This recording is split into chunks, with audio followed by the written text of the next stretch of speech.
Hey guys, welcome to Monday online school day. And today we're going to start Unit 7 genetics today. And we're kind of starting with the laws of probability. And primarily what this is going to revolve around is a little bit of math, which isn't a big deal. You guys can handle it. One of the things that I wanted to say before we kind of start today, make sure that you guys have followed at whiteboard Mr. P on Twitter, as well as for this lecture today, you're going to want to get a couple of just normal six-sided dice to use. That'll come into play later on. I got a couple right here. And hope all is well. Kind of strange times that we're in, and trying to find things to do and fill up our lives and the normal busyness that we have. And I thought I'd share some artwork that I did with my son today. He's obsessed with doing the how to draw things on the internet, and these emojis are pretty cool. So this is one that I did today. Anyway, guys, all right, so laws of probability today, Unit 7 genetics. The first law, it says the probability of an event occurring is independent of past events. And that's kind of a big deal. Like people kind of have the sense that they think that in outcomes of things happening, like for instance with the rolling of a dice, right? That one roll can influence the next roll. So, if I rolled a 1 on the first roll, then it's not necessarily as possible for me to roll a 1 on the next roll. Well, that's not true. In each individual event, if I'm trying to roll a 1 on the dice, right? It's a 1 in 6 chance for me to roll that 1. So each individual time that I roll the dice, then it should be a 1 in 6 chance for me to roll that 1 if I'm trying to go for a 1. And if I roll a 1 on the first roll, that means I could roll a 1 on the second roll, and I could roll a 1 on the third roll, or I could not. Okay.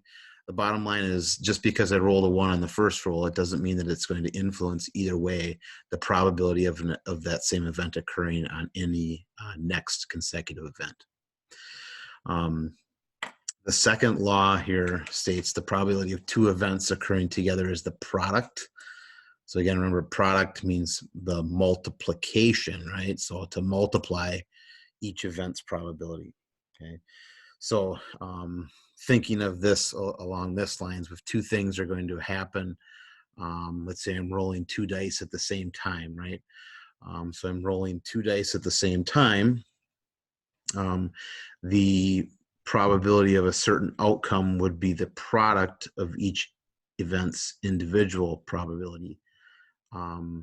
So like if I was trying to roll double sixes, it's a 1 in 6 chance to roll a 6 on dice number 1, and it's a 1 in 6 chance to roll a 6 on dice number 2.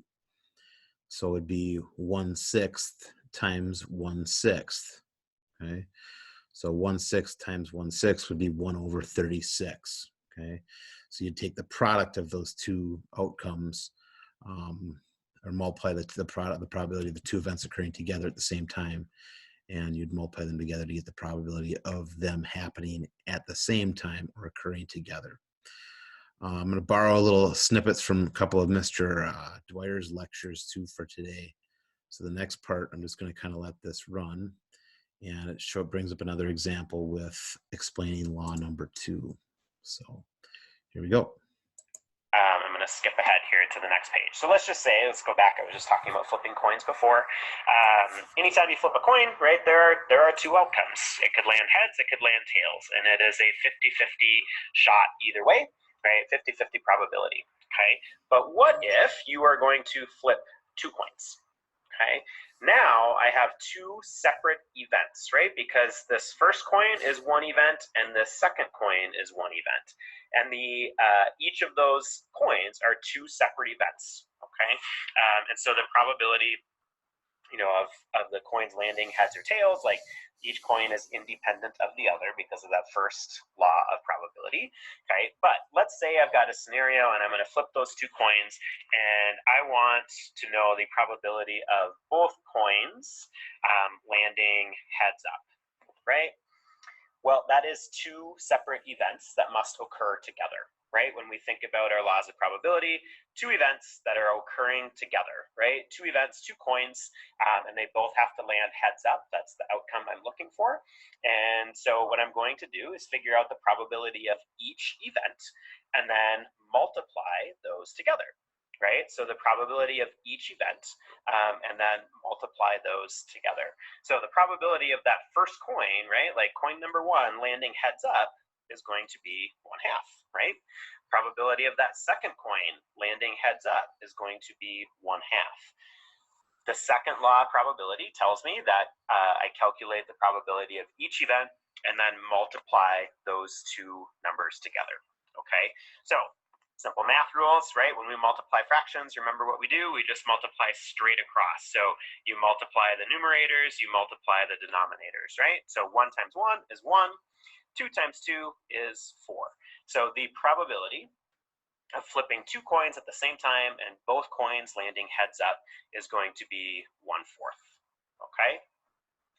If that does not make sense to you, maybe just back this up a little bit, kind of rewind and listen to that explanation again, okay? Okay. So, oh no, I got to move this around.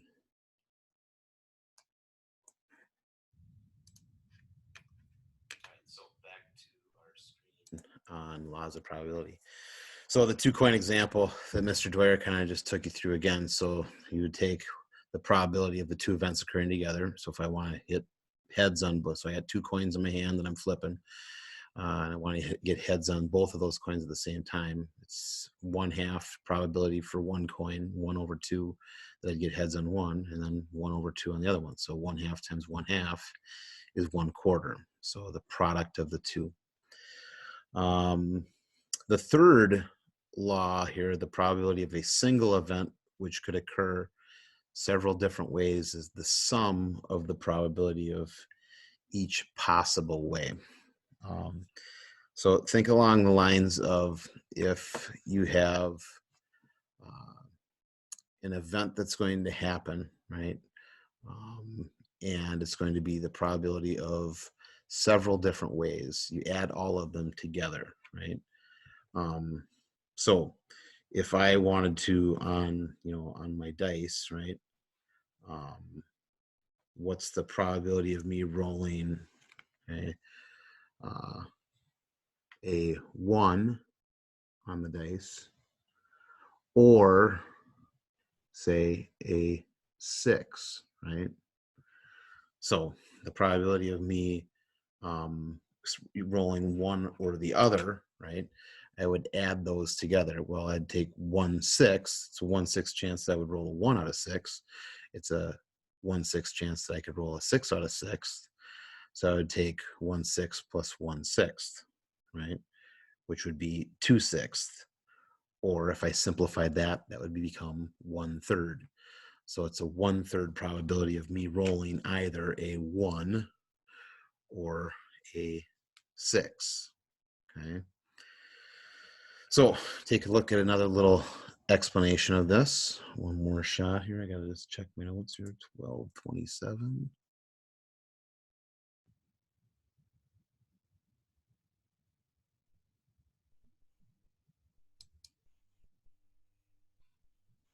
And you are going to add them together, okay? So we talked about these coins. One more example. When you think about a couple of dice, right? A pair of dice. So there are 6 sides on this thing. Okay, so let's say I wanted to figure out the probability of getting double 6s, right? I'm going to roll 2 dice, and I want to know the probability of getting double 6s.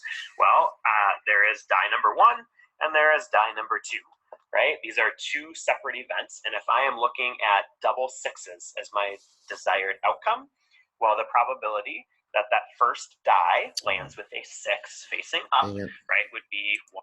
Sorry, guys. I made a mistake. I'm one ahead of myself in my notes here. Let's try this again. Okay, law number 3. My bad. Here's the other example that I wanted to share with you. I'm one ahead of myself. Multiple ways we find the probability of each possible way, and we add those things together. Okay? So let's go back to this coin example. All right, here we go. And I'm going to flip these 2 coins, but now let's say the outcome that I want to figure out the probability for, right, is getting 1 coin landing heads and 1 coin landing tails. Okay, that's the outcome.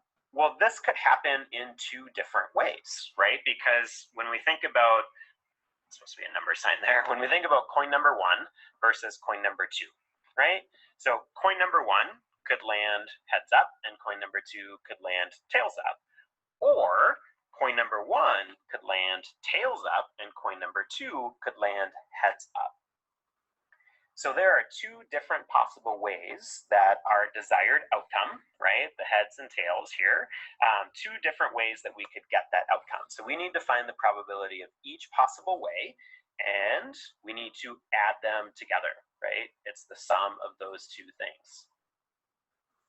So you kind of have option number 1, right, where coin number 1, the probability of it landing heads up would be 1/2, and coin number 2, the probability of it landing tails up would be 1/2, right? These are 2 separate events occurring together, so we're actually kind of using laws 2 and 3 together here. When we have 2 events occurring together, right, our second law of probability, we multiply those numbers just like we did a couple minutes ago. So 1/2 times 1/2, the probability of this possible way of getting heads and tails together, right? 1/2 times 1/2 is 1/4. The probability then of option number 2, right? The second possible way that we can get this heads and tails outcome, the probability of coin number 1 landing tails up would be 1/2. The probability of coin number 2 landing heads up would be 1/2. These are 2 separate coins, 2 separate events that have to occur together, so we multiply those numbers.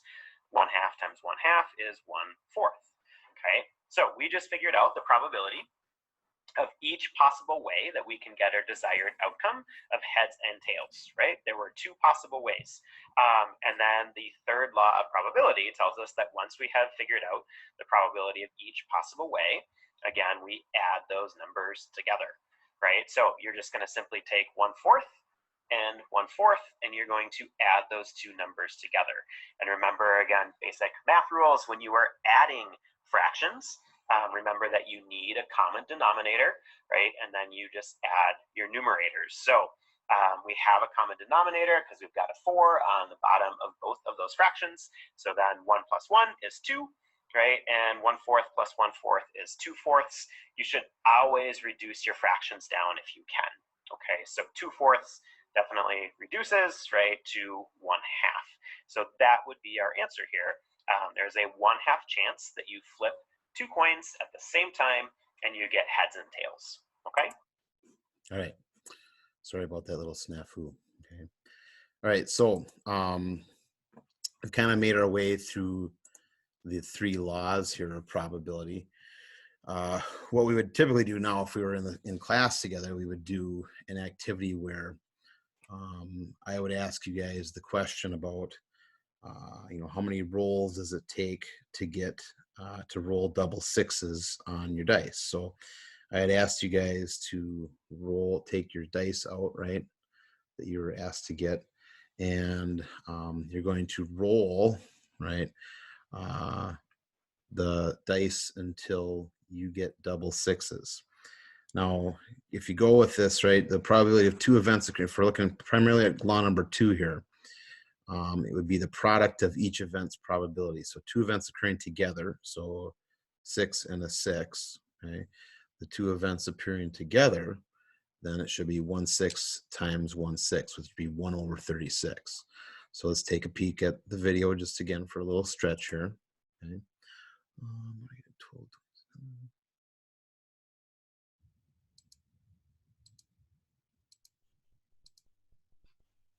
A couple of dice, right? A pair of dice. So there are 6 sides on this thing. Okay, Okay, so let's say I wanted to figure out the probability of getting double sixes, right? I'm going to roll 2 dice, and I want to know the probability of getting double sixes. Well, there is die number 1, and there is die number 2, right? These are 2 separate events, and if I am looking at double sixes as my desired outcome, well, the probability that that first die lands with a 6 facing up, right, would be 1/6, because there are 6 sides to the dice, so it's 1 out of every 6 that it's going to land with that particular side up. And then the probability of the second die landing with the 6 up would be 1/6. These are, again, 2 separate events, right? What's going on with each one of those is independent of the other. So if I want to know the probability of getting double sixes, 2 separate events occurring together, I am going to multiply those numbers, right? And I would multiply then 1 times 1, numerator straight across gives me 1, 6 times 6 gives me 36, right? So there would be a 1/36th chance of rolling a pair of dice and getting double sixes. So now, to kind of demonstrate one other important concept for you, we're going to do a little activity, okay? Right, so the activity right now is, so we expect that it's a 1 out of 36 chance to roll double sixes. So what I want you to do is I want you to, so in theory, right, in theory, it should take no more than, in theory, it should take no more than 36 rolls in order for you to roll double sixes. So what I want you to do is I want you to pause the video right here and take your dice and start rolling until you get sixes. And then just mark that number down or remember that number, however many rolls that you got. Okay? And then we're going to continue from there. So pause the video now. Okay. All right, so now after you've made your rolls, okay, chances are some of you maybe rolled it in 1 or 2, maybe rolled it in 5 or 6, maybe you rolled double sixes in 10 rolls, right? Maybe some of you rolled it in 36. Maybe some of you rolled it in 125 rolls. I don't know. It could be 100 different ways, right? But in the laws of probability that we've been talking about, right, it should be the product of the 2. It should be a 1 in 36 chance. So each time that you roll the dice, it's a 1 out of 36 chance, right? So in theory, right, and I'm going to show you guys some data. Normally, if we were in class together, I would be compiling and carrying all this data over. I've got data from 2015, 16, 17, 18, and 19, where I kept track of all of my groups rolling, how many rolls it took for them to get a 36. So in theory, what we should have is we should have an average of 36 rolls in which it should take to get on average, right, to roll double sixes. So if you look over the years here, right, here, it's 2015, there's the average for HI period in 2015, 34.16, right? 30, so the rate kind of close to where it should have been, right?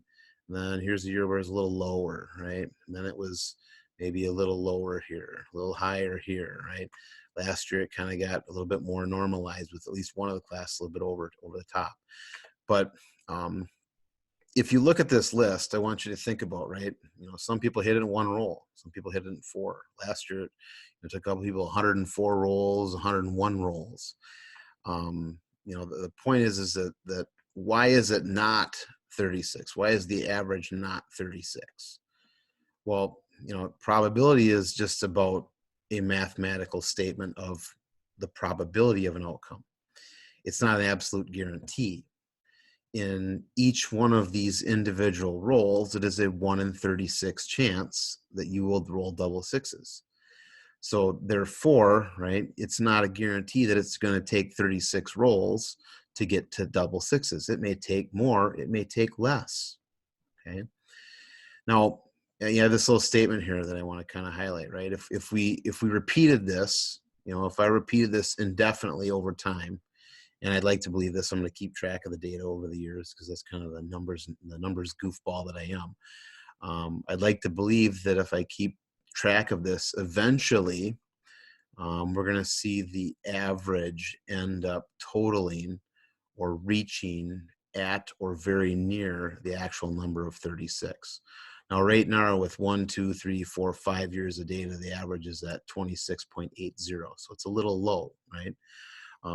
But if I did this indefinitely with, 10,000, 100,000 data points, whatever, it's going to start to make this average be closer and closer to 36 because probability makes that statement.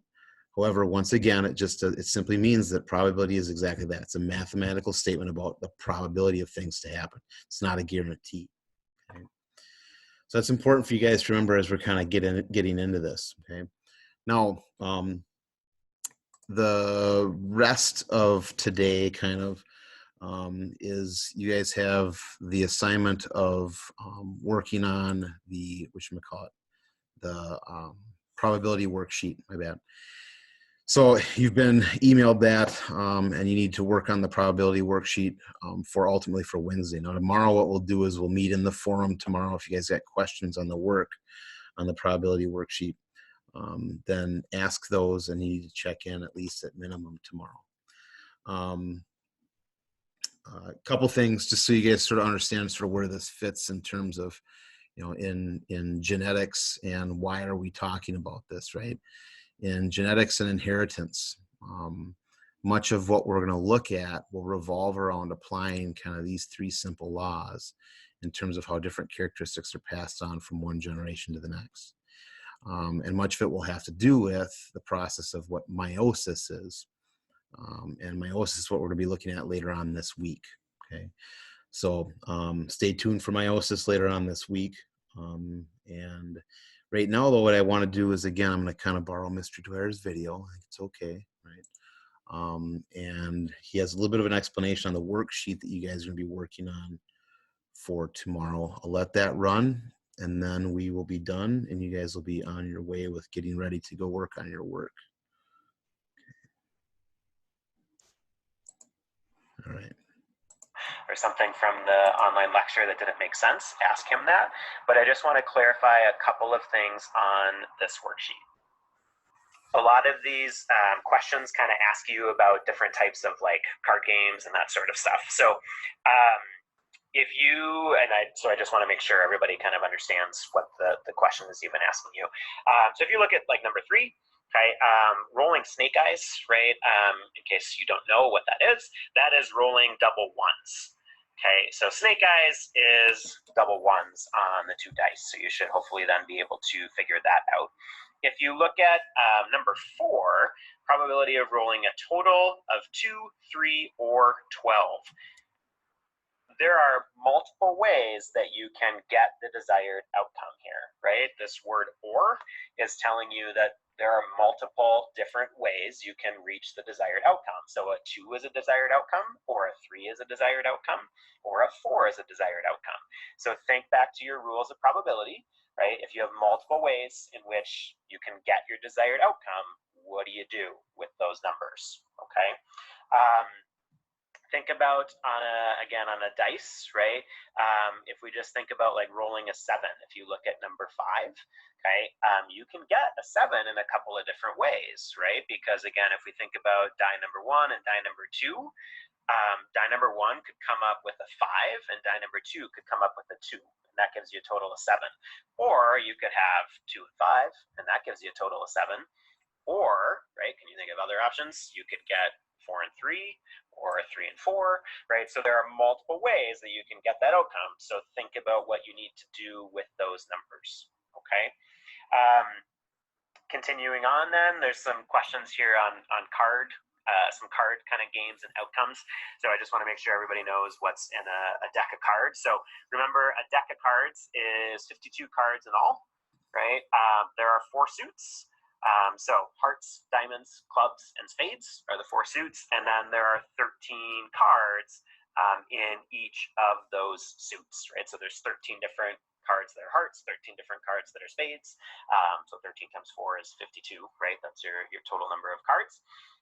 So in a full deck of cards, if you look at number 6, what's the probability of being dealt a pair of jacks into cards? Okay, so I'll help you a little bit with this one, and then the rest of these card ones, hopefully you can kind of figure out. If I've got a pair of, I have a deck of cards, I'm going to give you 1 card, and I want to know the probability of getting a jack on that first card, right? Because I need 2 total. So the probability of getting a jack on that first card, there are 4 jacks in the deck, right? And the total deck has 52 cards, okay? That's card number 1 then. Card number 2, if I give you one and it happens to be a jack, we got to get a jack on that second card too. Well, now on the second card, there are 3 jacks that remain in the deck because I already gave you one.